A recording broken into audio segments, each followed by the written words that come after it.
Hey, what's up guys? Will here for GSM Arena. This is Huawei's new flagship, the P50 Pro.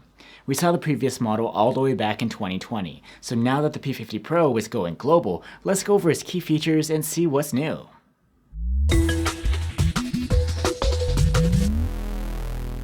We have the Huawei P50 Pro in the gold and black finish, and it brings a modern look with this curved glossy glass back which tapers into the metal frame. Probably the most interesting design element here is the camera bump, which is divided into two circular modules. At less than 200 grams, the phone isn't too heavy, and is all IP68 rated against water and dust. The screen of the P50 Pro is a curved 6.6-inch OLED with a 2700 by 1228 resolution that comes out to 450 ppi, and there's a fast 120 Hz refresh rate. The high refresh rate means that swiping and scrolling here looks quite fluid, and since there's a fast 300 Hz touch sampling rate, the screen is quite responsive too. Overall, this display looks really nice, and the media experience is rounded out by a pair of stereo speakers with Histon sound.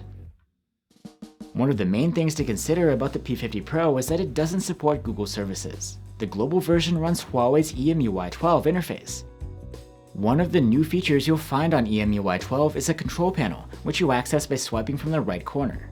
It gives you music and Bluetooth controls and connectivity settings to other devices. And while you can't get Google Play here, Huawei's App Store is still adequate. You can sideload apps as well, though without proper support, those might not run correctly. At the heart of the global version of the P50 Pro is a Snapdragon 888 4G chipset, which should provide a level of performance similar to last year's flagships. There is no support for 5G connectivity though, if you're looking for that. But there is support for 66-watt Huawei supercharging, and unlike recent trends, you get the charger in the box here. It should be pretty fast to top up the 4360 mAh battery. You also get fast 50-watt wireless charging here too. Finally, we have the P50 Pro's cameras.